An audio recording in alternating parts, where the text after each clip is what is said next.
खुलुमबाय। दिनै 3 दिसेम्बर। दिनैनि गाहाय रादाबफोराव दङ। सिल फोथाराव आयेन बेरेखायै हा जावनाय, मासे लाथा मावजि मोसानि गोथै देहा, नंखाय एन्जर बुथारनायनि दायाव होदों एफआइआर। कर'ना भाइरासनि सायाव फंनैसो। दानिया फैदो आबुं रादाबाव। सिला फोथाराव आयेननि बेरेखायै हानि सा बाहागोखौ जावखांनाया गोबाव समनिफ्रायनो सोलिबोबाय दं। सरकारनि जेबो गनायथि लायाजासे लेन्ड माफियाफोरा जेसिबिजों सानफ्रोमबो दै सेरनि गोबां हा सा बाहागोखौ जावखांबोदों, जायजों दैज्लां बोथोरनि समाव एसे अखा हाब्लानो गोबां दैबाना लोमसावो। गामि ओनसोलाव दैबाना लोमसावनायजों गामिनि सुबुंफोरा गोबां जेंनायाव मोगा-मोगि जानांबोदों। बे खोथाखौ सिला फोथारनि रायजोफोरा रादाबनि गेजेरजों फोरमायथिदों। बै हानि सा बाहागोखौ जावखांनायखौ थाबैनो बन्द' खालामनांगौनि बिथांमोना दाबि दैखांदों। मोनसे जर'खा खौरां बाक्सानि पाखामारायाव मासे लाथा मावजि मोसानि गोथै देहा बोखांदों। फुंनि समाव बर'मानि खासिराजा लामानि गेजेराव लाथा मावजि मोसानि गोथै देहाखौ बोखांनो मोन्दों। सिनाय मोनै गारिनि सौग्रावनायाव लाथा मावजि मोसानि थैनायखौ सन्देह खालामनाय जादों। जाथायखौ मोनथिनानै जाथायसालियाव हाग्रा बिफाना थांनानै लाथा मावजि मोसानि गोथै देहाखौ बोखांनानै पस्टमर्टमनि थाखाय बाथाबारि हाग्रा मावख'सिम लानानै थाङो। उत्तर प्रदेशआव मोनसे सोमोनांथाव जाथाय। एन्जर मासे थैनायनि दायाव होबाय थानायाव एफआइआर। केन्द्र शर्माया मनज कुमार मुंनि सासे सुबुंखौ एन्जर लेनजायाव दिरुं खाना नालायाव गारहरना बुथारदों होनना होदों थानायाव एफआइआर।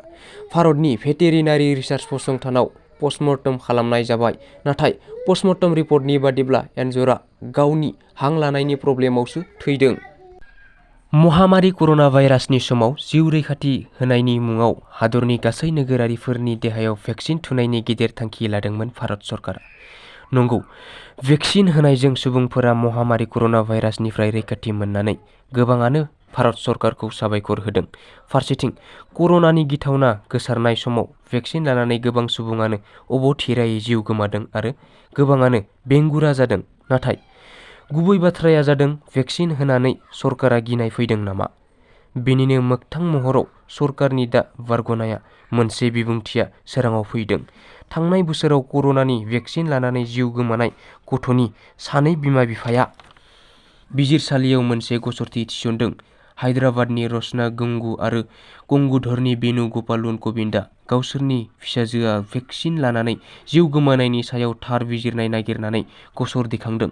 नखरा फोरमायथिदों दि फिसाजोआ 2021 मायथाइयाव भेक्सिन लादोंमोन आरो जुन दानाव थैयो। बेनि सोमोन्दोआवनो भुगिनांनानै नखरा सरकारनिसिम खहा सुफुंनो रांखान्थिनि मदद दाबिजों बिजिरसालिसिम हेफाजाब लायो। नाथाय बाथ्राया एसेयावनो जोबाखै। मिरु सोरखारनि फारसेनिफ्राय बिजिरसालियाव खेंफोरथि होनाय बाथ्राया हादरनि गेजेराव सोमोनांहोदों।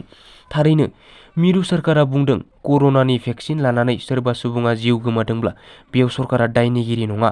बबेखानि भेक्सिन लानानै थैयोब्ला बेनि थाखाय सिभिल कर्टआ खहा सुफुंनायनि दाबि खालामनो हायो।